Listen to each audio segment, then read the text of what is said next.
Hi, this is Nick from ReviewOutlaw.com. Today I'm going to show you one of my favorite places to kiteboard, Conimicut Point in Rhode Island. ReviewOutlaw.com. New videos every Thursday at 3 p.m. Subscribe today. So this is Conimicut Point Park. It's located in Warwick, Rhode Island. I'm going to provide a Google map link in the show notes if you want the driving directions. A couple of things that I really like about this location is it's free parking. It's a really short walk to the launch site, and you pretty much walk over there, set your kite up, and then pop in the water and you're good. There's a nice long slick or sandbar that comes out, so you can ride the back side or you can ride the front. The waves are not that big, so it's not going to be like beach ride or anything like that, but it's really good for just having fun, doing jumps. And there's a lot of kiteboarders around. So when you launch in the sand, the grassy area, and then you can walk over to the sand area. Now, if you're a beginner, I wouldn't recommend launching there. You'd probably want to launch from the beach, but there are some glass and seaweed and things like that you might need to look out for if you're launching from the beach. But if you're a little bit more advanced and been kiteboarding for a couple of years, you can launch from the grass, and there's just less things to get caught in your line and things like that. So you want to launch, make sure that if you're a beginner, you don't go past the slick or on the back side of it, because you'll get swept into Providence.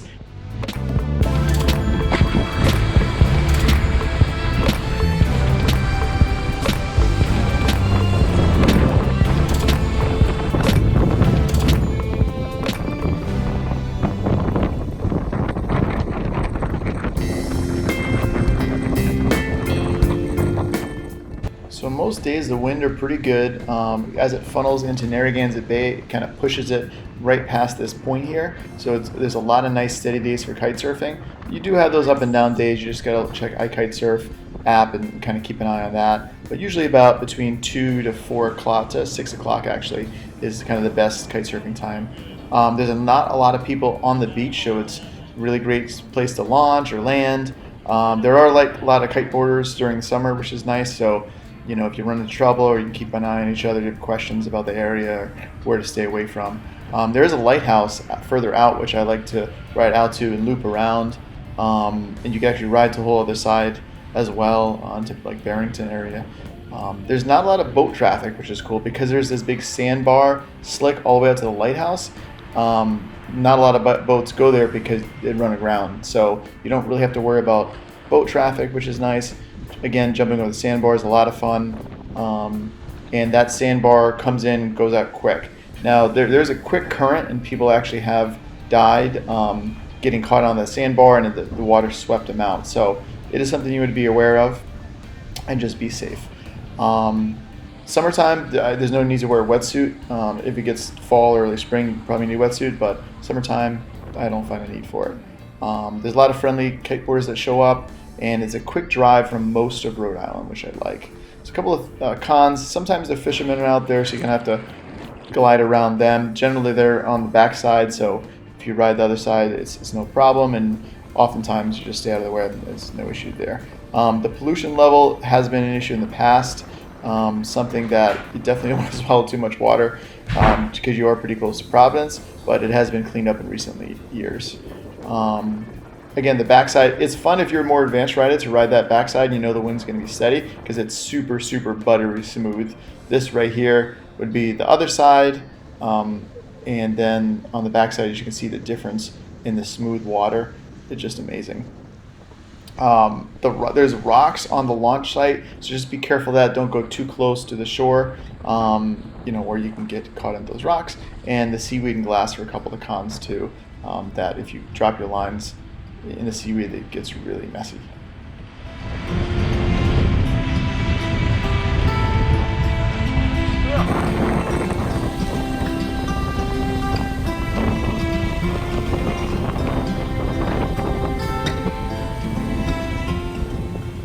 So this is one spot, one of my favorite spots to ride in Rhode Island. I ride here a lot. If you're a beginner, never done before, I wouldn't recommend this spot. I'd probably go to Conimicut Park, or if you're going to be at the spot, you want to have somebody with a jet ski with you, so if you end up downwind, they can rescue you. So definitely not a super beginner, more intermediate to advanced location. Just be respectful of everyone on the beach if you're going to launch the kite and things like that. A lot of people there to help you, but you don't want to wreck it for everyone else who's been riding here for years. So you don't want to do something stupid. Now, there was actually one point where there's an older guy who had never ridden there, got his kite dropped. I don't know if the wind was dying or whatnot, but he was going pretty much straight into Providence. So I had to jump, actually quote unquote borrowed someone's boat that was anchored up there, hopped in it, drove down, picked him up, got his kite in the boat, got all his lines back in the boat. He was an older guy, maybe 70, 75, so he just didn't have the strength to obviously swim back, but the wind and the current pulls you pretty hard, so it's just almost impossible once you hit a certain point, especially if you can't get your kite back up. But anyway, we got him back, drove back, let the boat owner know, sorry I borrowed your boat, buddy, but I just had to kind of rescue this guy. Hey, I really appreciate you watching this video. If you have time, please give me a thumbs up, share the video on Facebook or social media, click that subscribe button, and don't forget to hit that bell icon next to the subscribe button so you get a notification when new videos come out. Finally, if you leave me a comment, I love those. Really appreciate it. Have a great day, guys.